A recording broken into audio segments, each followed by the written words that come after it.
Hello, good morning everyone. Hope you all are safe at home.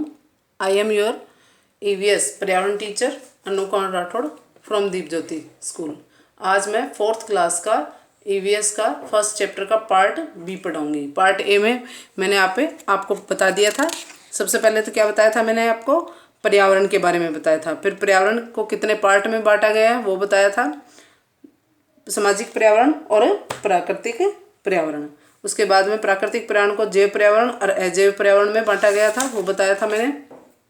फिर मैंने आपको प्राकृतिक पर्यावरण पढ़ा दिया था। अब इसके जो दो घटक है, जैव पर्यावरण और अजैव पर्यावरण, उसके बारे में बताऊंगी।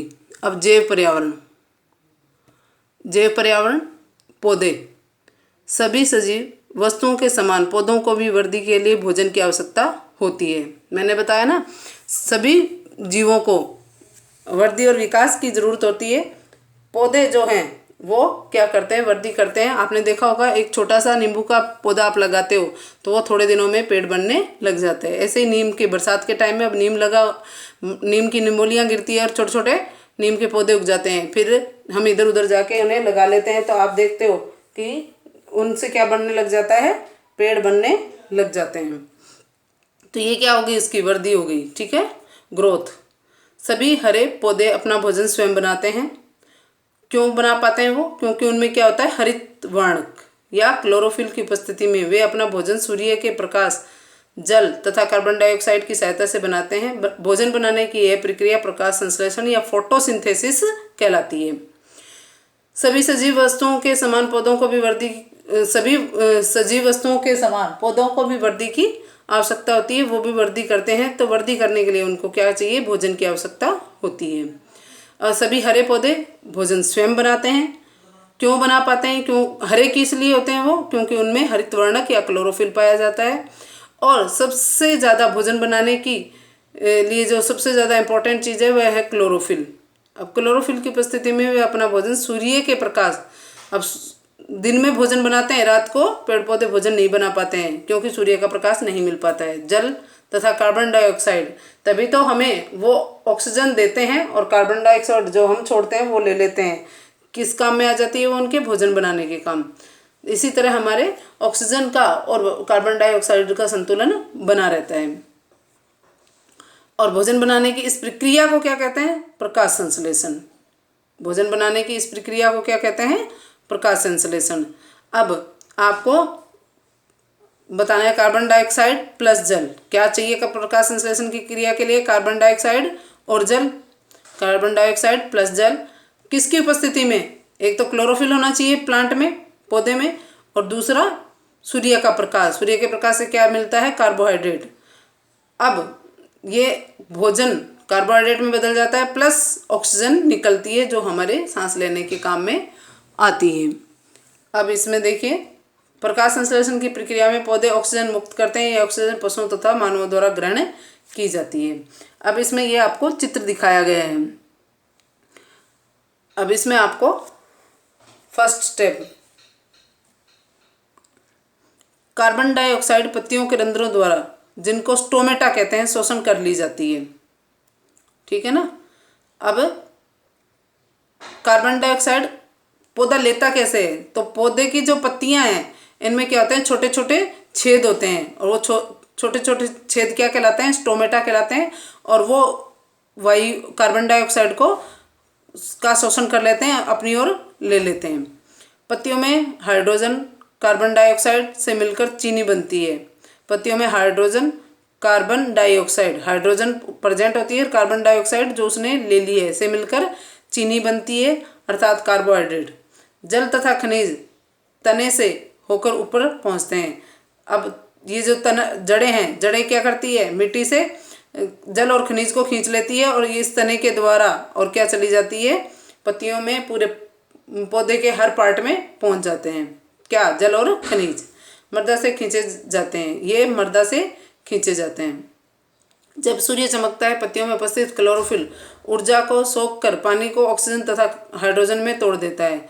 जब सूर्य चमकता है तो पत्तियों में उपस्थित क्लोरोफिल, क्योंकि ज़्यादा हरी पत्तियाँ ही होती है ना, तो क्लोरोफिल किस में प्रेजेंट होता है, पत्तियों में।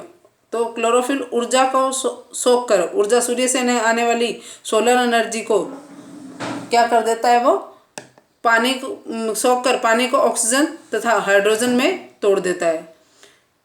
शेष ऑक्सीजन वायु में चली जाती है, यह श्वसन कहलाता है। जड़ों से होकर जल ऊपर खींचा जाता है। ये आपके इसने पार्ट क्या काम करता है उसके बारे में बताया है। जड़ें क्या करती है, खनिज और जल को ऊपर की ओर खींचती है और मृदा से। फिर उसके बाद में पत्तियां क्या करती है, हाइड्रोजन कार्बन डाइऑक्साइड से मिलकर चीनी बना लेती है। दूसरा, पत्तियां जो वायुमंडल में कार्बन डाइऑक्साइड हमने जो छोड़ी है या दूसरे जीव जंतुओं ने छोड़ी है, तो वो क्या कर लेता है, वो पत्तियां पे उपस्थित स्टोमेटा खींच लेता है। दूसरा, सूर्य के प्रकाश से आने वाली सोलर एनर्जी को भी वो सोलर एनर्जी से पानी को ऑक्सीजन तथा हाइड्रोजन में तोड़ देता है। जो ऑक्सीजन आती है वो हमारे श्वसन के काम आ जाती है। पौधे अपना भोजन स्वयं बनाते हैं, इसलिए उन्हें उत्पादक, प्रोड्यूसर्स या स्वयंपोषी, ऑटोट्रॉप्स कहते हैं। ठीक है, पौधे अपना भोजन स्वयं बनाते हैं, खुद बनाते हैं, इसलिए उन्हें उत्पादक या प्रोड्यूसर्स या स्वयंपोषी, ऑटोट्रॉप्स कहते हैं। ऑटो का अर्थ है स्वयं तथा ट्रॉप का मतलब है भोजन। पशु तथा मानव, एनिमल्स एंड ह्यूमन, पशु तथा मानव अपना भोजन नहीं बना सकते हैं। ठीक है ना, हम अपना भोजन, वो पकाना अलग बात है। अब भोजन पकाना नहीं, पकाना अलग बात है। और कहाँ से मिलता है आपको भोजन, पेड़ पौधों से, जीव जंतुओं से मिलता है ना। तो भोजन हम स्वयं नहीं बना सकते हैं, वे अपने भोजन के लिए पौधों पर निर्भर रहते हैं। अब आपके गेहूँ, अब कहते हो चपाती तो हम मैडम खुद ही बनाते हैं, तो चपाती आटा कहाँ से आता है, गेहूँ कहाँ से आता है, तो गेहूँ कहाँ से आता है, पौधों से मिलता है आपको। चूँकि पशु तथा मानव अपने भोजन की आवश्यकता के लिए पौधों पर निर्भर है, अतः वे उपभोक्ता अर्थात कंज्यूमर्स अथवा प्रपोसी हेटेरोट्रॉप्स कहलाते हैं। हेटेरो का अर्थ है पर या अन्य पर, तथा ट्रॉप्स का अर्थ है भोजन। वो तो जो ऑटोट्रॉप्स में था, ऑटो का मतलब था स्वयं, और यहाँ पे हेटेरो का मतलब क्या हो जाएगा आपके, पर या अन्य पर, अन्य किसी दूसरे पर। पशु तथा मानव दोनों से, पशु तथा मानव पौधों से ऑक्सीजन ग्रहण करते हैं और कार्बन डाइऑक्साइड बाहर निकालते हैं। पौधे इस कार्बन डाइऑक्साइड को ग्रहण करते हैं और प्रकाश संश्लेषण प्रक्रिया द्वारा भोजन बनाने में उपयोग करते हैं। प्रकाश संश्लेषण की क्रिया भी समझाई थी ना ऊपर, आपको क्या बताया था उसमें कि कार्बन डाइऑक्साइड प्लस जल, प्रकाश संश्लेषण की प्रक्रिया को मैंने क्या बताया था आपको कि इसमें क्या होता है, प्रकाश संश्लेषण की क्रिया में कार्बन डाइऑक्साइड प्लस जल, क्लोरोफिल और सूर्य के प्रकाश की उपस्थिति में भोजन प्लस ऑक्सीजन बना लेते हैं। ऊपर दिया हुआ चित्र ऑक्सीजन कार्बन डाइऑक्साइड चक्कर कहलाता है। इसे ऑक्सीजन कार्बन डाइऑक्साइड चक्र कहते हैं। इसमें आपके क्या बताया गया है मैं बताती हूँ भी आपको। इसमें क्या है, सबसे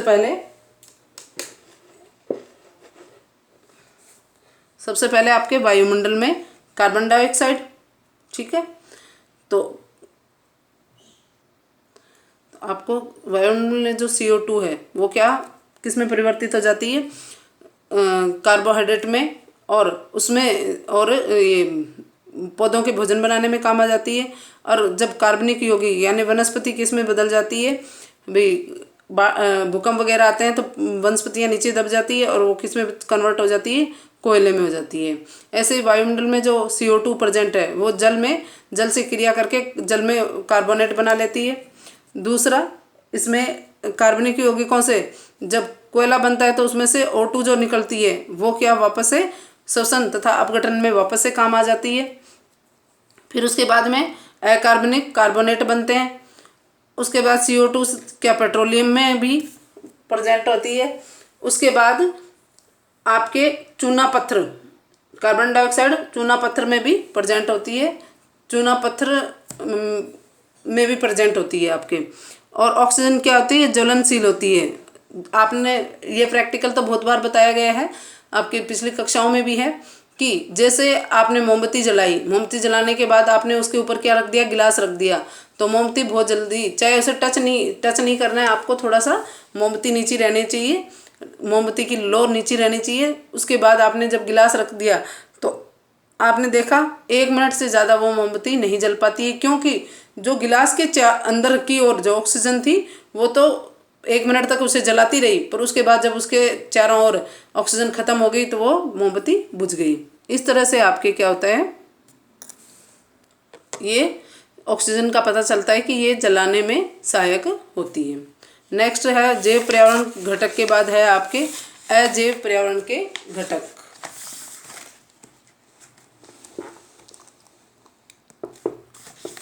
इसमें देखिए आप अजैव पर्यावरण के घटक, सभी प्राकृतिक परंतु अजैविक घटक को जो कि पर्यावरण के दूसरे घटकों को प्रभावित करते हैं।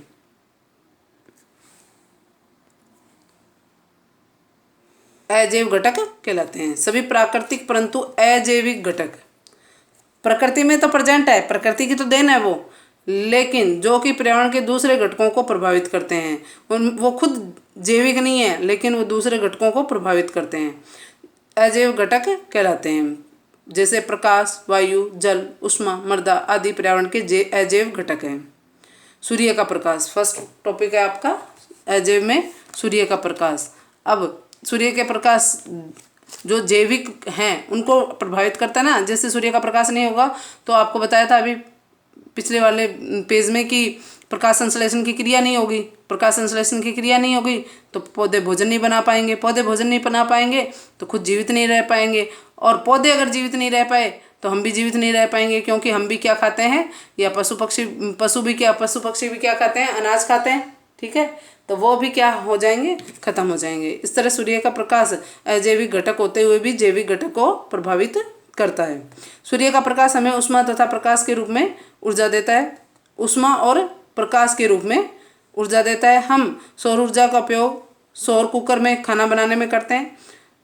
पौधे सूर्य के प्रकाश का उपयोग भोजन बनाने में करते हैं ना, प्रकाश संश्लेषण की क्रिया में। मानव तथा पशु सूर्य के प्रकाश का उपयोग देखने के लिए करते हैं। सूर्य का प्रकाश नहीं होगा तो आपने देखा होगा जैसे जैसे शाम हो जाती है तो हमें दिखाई नहीं देता है, वस्तुएं दिखाई नहीं देती है क्लियर। क्यों नहीं दिखाई देती है, क्योंकि क्या है, सूर्य का प्रकाश नहीं है। अब तो मैडम कहो कि हम तो लाइट ऑन कर लेते हैं तो वो अलग बात है, लेकिन जो सुबह आपको लाइट की भी ज़रूरत नहीं होती है, बिना लाइट के आपको सूर्य के प्रकाश में देखने में मदद मिलती है। सूर्य ऊर्जा का अंतिम तथा सबसे बड़ा स्रोत है। सूर्य सभी ऊर्जा के जो स्रोत है वो खत्म हो सकते हैं, लेकिन सूर्य की ऊर्जा का स्रोत सबसे बड़ा है, वो ऊर्जा कभी भी खत्म नहीं हो सकती हैं। अब आपके है तापमान। तापमान सजीवों के विभिन्न कार्यकलापों को प्रभावित करता है। यह मृदा की स्थिति, वायु की आर्द्रता, वायु के प्रभाव को प्रभावित करता है। अतः हम कह सकते हैं कि यह हमारे जीवन को ही प्रभावित करता है। उदाहरण के लिए नागफनी मरुस्थल की गर्म तथा शुष्क जलवायु के लिए अनुकूलित है। जैसे तापमान में जैसे ये ध्रुवीय प्रदेश हैं तो वहाँ पे भालू वगैरह रहते हैं, ठीक है ना, लंबे लंबे बालों वाले। और हमारे यहाँ पे ऊँट रहता है।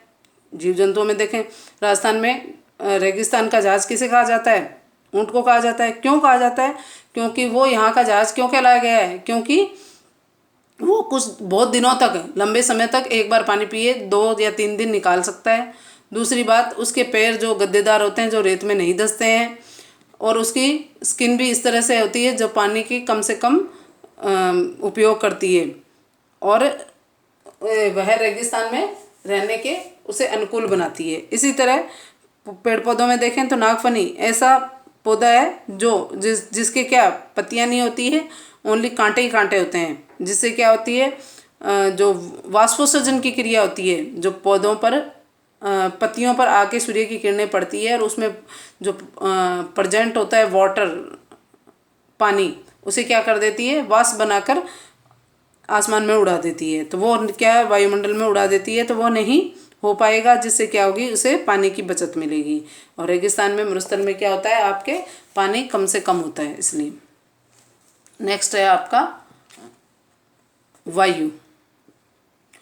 वायु गैसों का मिश्रण है जो पृथ्वी को घेरे हुए है। हमारे चारों ओर वायु का यह घेरा वायुमंडल कहलाता है।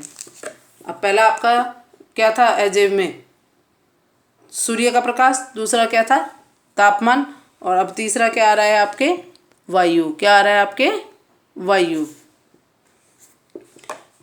वायु गैसों का मिश्रण है। बहुत सारी गैसों का क्या है, ये मिश्रण है जो पृथ्वी को घेरे हुए है। हमारे चारों ओर वायु का यह घेरा वायुमंडल कहलाता है। इसमें कई अन्य तरह की क्या है, आपके गैसें हैं, बहुत सारी गैसों का मिश्रण है ये। इनमें मुख्य कौन कौन सी है, नाइट्रोजन, ऑक्सीजन तथा कार्बन डाइऑक्साइड से मिलकर बना है। इसमें ज़्यादा मात्रा में ये तीनों गैसें हैं। पशुओं और मानवों को ऑक्सीजन की आवश्यकता श्वसन के लिए होती है। पौधों को कार्बन डाइऑक्साइड की आवश्यकता प्रकाश संश्लेषण अर्थात भोजन बनाने में होती है। प्रवाह करने वाली वायु को पवन कहते हैं, या चलने वाली बहने वाली वायु को पवन कहते हैं, विंड कहते हैं। पवन बीजों तथा फलों के छितराव में सहायता करती है। पवन परागण में सहायता करती है। क्या है कि बीज या फल एक दूसरे से दूसरी जगह पे वायु के द्वारा ही पहुंचते हैं, और वो बीज पहुंच के क्या करते हैं, नए पौधे का विकास करते हैं। परागण, परागण जो शब्द आया है उसका अर्थ क्या है, परागकणों का फलों के वर्तिकाग्र पर स्थानांतरण होना। ये आगे आपके परागण की क्रिया बताई गई है, उसके बाद उसमें बताएंगे आपको। इसमें क्या होता है, जो ये पुष्प होता है इस पे क्या होते हैं, वर्तिकाग्र होते हैं। इस तरह से ऐसे वर्तिकाग्र होती है।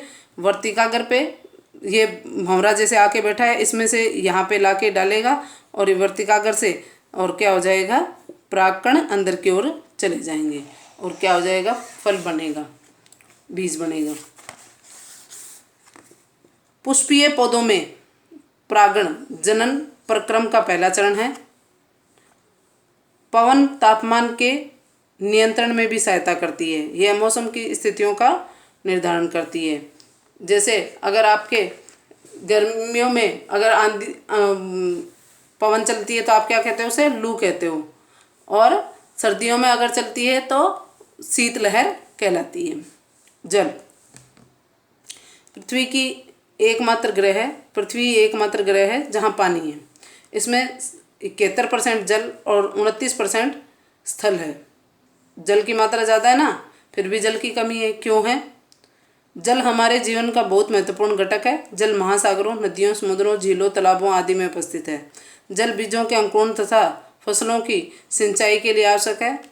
प्रकाश संश्लेषण के लिए भी यह जरूरी है, क्योंकि देखा आपने कि कार्बन डाइऑक्साइड प्लस जल, क्लोरोफिल और सूर्य के प्रकाश की उपस्थिति में भोजन प्लस ऑक्सीजन बनता है। तो कार्बन डाइऑक्साइड के साथ साथ जल की भी बहुत ज़्यादा ज़रूरत है। कुछ जंतु केवल जल में ही रह सकते हैं। कुछ पौधे जैसे जल लिली, जलकुंभी, डकविड जल में ही रहते हैं। ये जलीय पौधे कहलाते हैं। जल में रहने वाले पौधे जलीय पौधे और जल में रहने वाले जीव जलीय जीव कहलाते हैं। मृदा, सोइल। मृदा पर्यावरण का एक महत्वपूर्ण अजैविक घटक है। यह भूपटल की ऊपरी सतह है। इसमें जल तथा खनिज लवण पाए जाते हैं। जो भूपटल की ऊपरी सतह है उसे मृदा कहते हैं और उसमें क्या क्या पाया जाता है, जल और खनिज लवण। अधिकांश पौधे मृदा में उगते हैं। चट्टानों के टूटने से मृदा बनती है। चट्टानों के छोटे छोटे टुकड़े बाढ़, भूकंप और कई प्राकृतिक आपदाओं से चट्टानें टूट जाती है। ज़्यादा तेज तापमान से भी क्या आ जाती है, चट्टानें चटक जाती है, टूट जाती है, और वो छोटे छोटे बहते हुए झरनों वगैरह से पानी के साथ बहते बहते क्या आ जाती है, छोटे छोटे टुकड़े हो जाते हैं और उससे क्या बन जाती है, मृदा बन जाती है।